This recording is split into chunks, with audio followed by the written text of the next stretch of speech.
when you're surprised, you get this error signal. What's going on? Personally, for me, I always feel like there is a sudden blackout in my brain. I'm like, okay. So if you want to control the message, a surprise can do it because it bypasses thinking. What it does is it generates neuroplasticity. That means your brain is plastic now. It wants to form a new belief. Hi, I'm Michael Rousell, and I'm on OOMPH by Mahmoud. This is Season 1, O for Oh My God, on magic and surprise in customer and employee experience. And X-raying surprise. If we speak about surprise, I mean, we either, regardless if we like it or we don't, and hopefully more positive surprise than negative ones, but we did get surprised as children, and we continue to do in different contexts. And surprise can be as big as something that happens nationally or in our daily life. What is surprise as a human experience? And also, like, from the point of psychology? Well, as you mentioned, surprises come in all forms, and they also come in all kinds of intensity. The human experience of surprise is humans evolved because they wanted an environment that was predictable and safe. And so a surprise evolved as a mechanism because we want things to be predictable. When things aren't predictable, they surprise us. We needed some mechanism to learn instantly, because surprises in our evolutionary past, for our ancestors, a surprise typically meant imminent danger, immense opportunity. And those that stopped to think typically perished. You missed your opportunity. Is that a tiger in the bushes? And so thinking often interfered with survival. So we ended up with this predisposition: when surprised, learn instantly. So surprise is an alert signal. And for instance, in 2017, Wolfgang Schultz out of the University of Cambridge, he won the Brain Prize for figuring out how dopamine operates in surprise. Now, this is fascinating for me, and I hope it's fascinating for your listeners. But what happens in surprise is essentially a neurological error signal. Something's wrong. So when you're surprised, you want things to be predictable and understandable and safe. But when you're surprised, you get this error signal. What's going on? Now that only lasts a few seconds, few milliseconds really. And then you have to figure out, is this safe? Or is this an opportunity? Am I in danger? Because surprise, unlike happiness and anger, which come with neurological signals, surprise is the only emotion that requires an interpretation. And because it requires an interpretation, we can manipulate the response after the surprise strategically.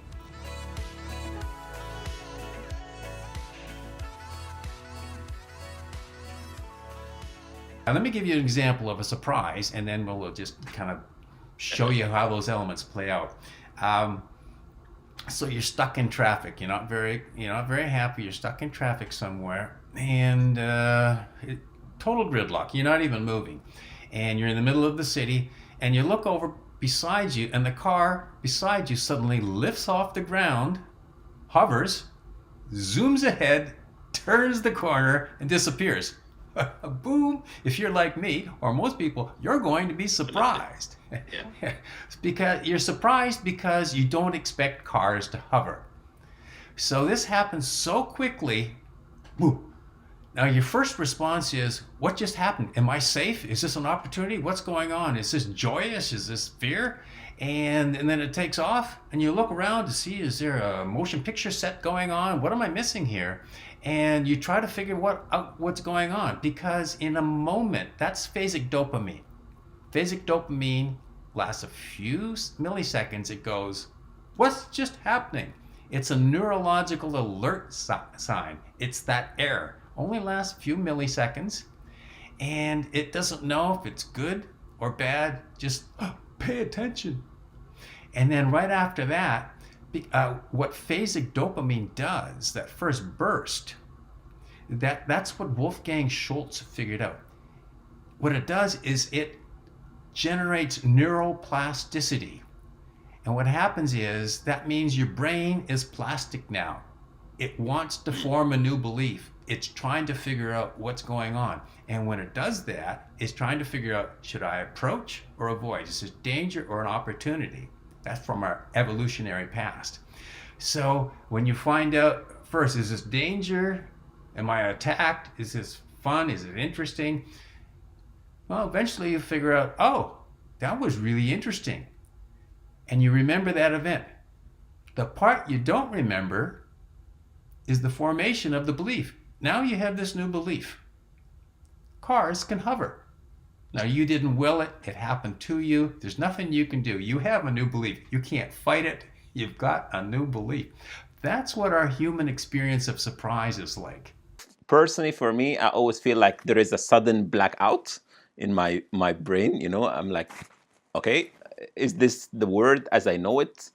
Does it look the same? Does it feel the same? What is happening here? You know, and then you start to feel like you're connected again, and you're probably trying to make sense out of this. From that point of view, is surprise one emotion? Is it more than one emotions? Like, what is the sequence? How do people actually experience it?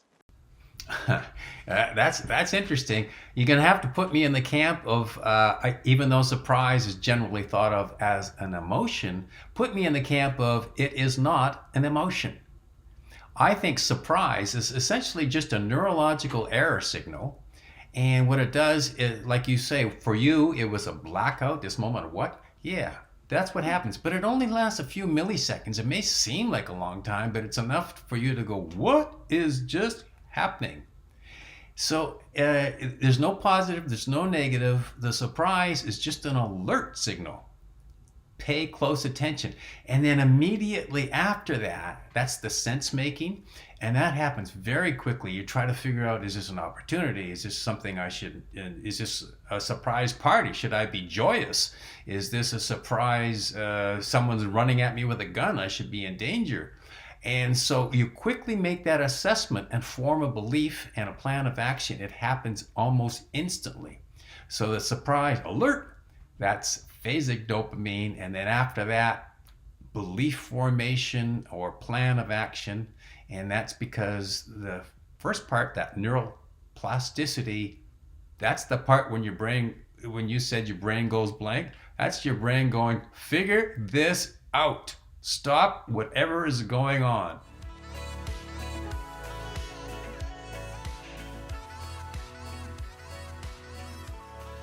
So let's say, for example, a company wants to appreciate or recognize an employee. Okay, there are a couple of ways to do this. They do it in a setting where it is somehow expected, and they do it normally with, I don't know, a certificate or a letter or something, and that looks a bit festive. Still, it can be. Or they actually craft something where this comes to them as a surprise in a context that they didn't expect this to happen. I actually have a story that probably help us navigate this. So in one of the years, I remember we needed to do like promotions and stuff like that, and raises. And the way we did that is we contacted the restaurant, and we had them call each employee and invite them with their families. And then they pick the time they want to come with their families to just enjoy lunch, okay? And it's paid by the company. And people would think that this is, a gesture, and that is it, right? And then while they are eating, the waiter comes to them. Now, the waiter is not in our context, right? He's not an employee in the company. I mean, they are in a different context. They are with family, eating, something like that. And then they give them a letter. They open the letter. They find that this is the news for their promotion and raise, okay? And they are experiencing that within their family context, and so on. Actually, for one of the cases, we had to fly them over to where their family lives, because their family were not in the same city, and then we had to arrange with the restaurant there, give them the letter there, and stuff like that. So that letter or whatever could have been sent to their email, or it could have been, into something that's crafted around it. Psychologically, I know you did not go through the experience. There should be the ones to comment, for sure. But how do you see it from your point of view as a psychologist? When you're giving somebody a pleasant surprise, and certainly in a controlled situation like that, it's great. It does amplify because what happens in phasic dopamine, if it's a big enough surprise, bang.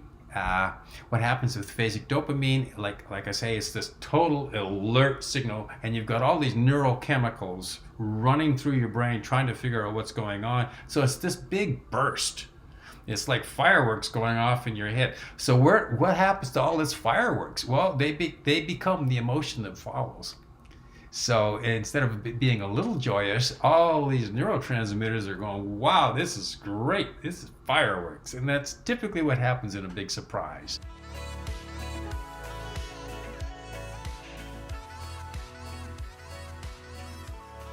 Does that affect our memories somehow? Does surprise do anything with memorability of events? I have an interesting story that illustrates that, because the memorability part is really fascinating to me, because what we tend to remember the surprise, but because what happens in a surprise is it bypasses thinking. We remember the surprise, but we often don't remember the belief that was driven by the surprise. Now, let me give you an example. Back in the 80s, there was this famous, or not famous, a very popular, actually I should clear that up too. They weren't popular at the time. It was mane and tail shampoo. The mane and tail is the mane and the tail of a horse. So it's a mane and tail shampoo. And it was, but it was in the stores on the shelves for regular shampoo for regular people. But it was called mane and tail. And they were doing moderately well. But their whole slogan was soft and strong. And so they tried to get it in the human shampoo aisles, which is where it was marketed. So they took out a Super Bowl commercial. Now, the commercial opens with a picture of the mane and tail shampoo bottle. And then as it pans out, what you see is a young man washing his son's sudsy hair with the mane and tail shampoo, and which is a common enough theme. And then as it continues to pan backwards, you see a Shetland pony. So he's turning and he's washing his son's hair, and then he turns the other way and he's scrubbing a Shetland pony. Commercial over. Okay, so that was a surprise. Now, what happened is mane and tail sales skyrocket after that commercial. And when they surveyed the people who bought the mane and tail shampoo, said, why did you buy that shampoo? And they said, oh, because it's soft and strong. And they can remember the commercial. So they said, was the commercial, did the commercial influence you? And they all said, no, I buy the shampoo because it's soft and strong. They didn't think the commercial had an effect. And yet clearly it did with sales. So you remembered the commercial, but you didn't think it drove the message. Because you're smarter than a simple message, right? Yeah. So that's how surprise works. Typically what you remember is the surprise itself, but not the message it drove. So if you want to control the message, a surprise can do it because it bypasses thinking.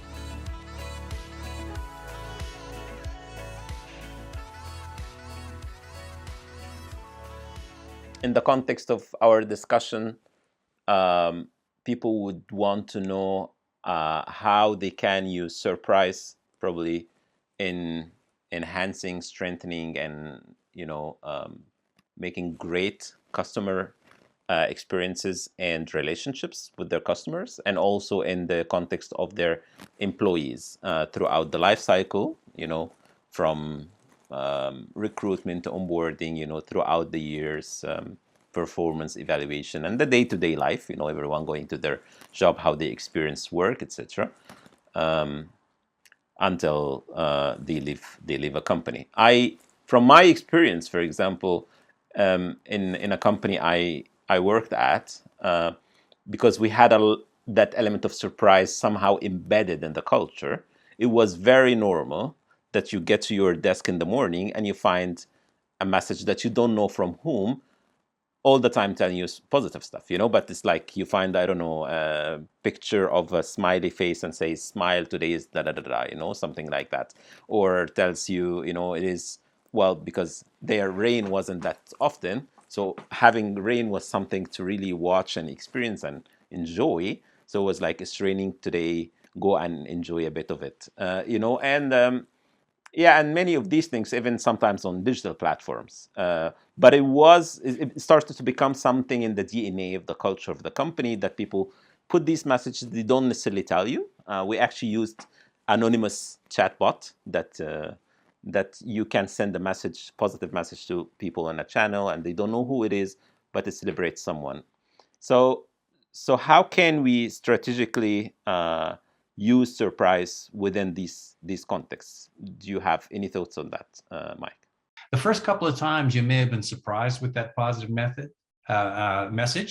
Then you're not surprised anymore. But when you walk into your office and you see a little piece of paper on your desk and you're in that company, you're not going to be surprised. You're going to go, oh, you're going to feel warm. Oh, this is a company that cares, because it's and you recognize that somebody went out of their way to do that. And what it does is that's not a surprise so much as that's an endorsement of that feeling. It's joyous, it's exciting, and it reaffirms that belief.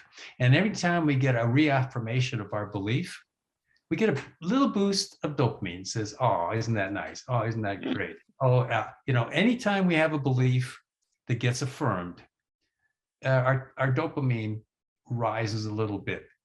And so it's really good business practice to do it, like you say, intermittently.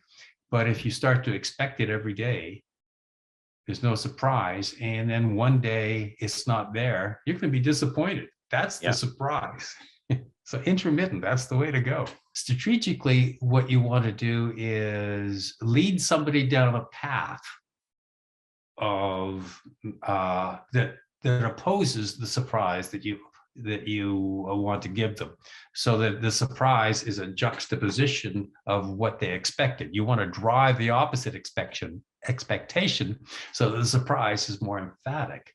Here's an example. This is an example from real life. Carol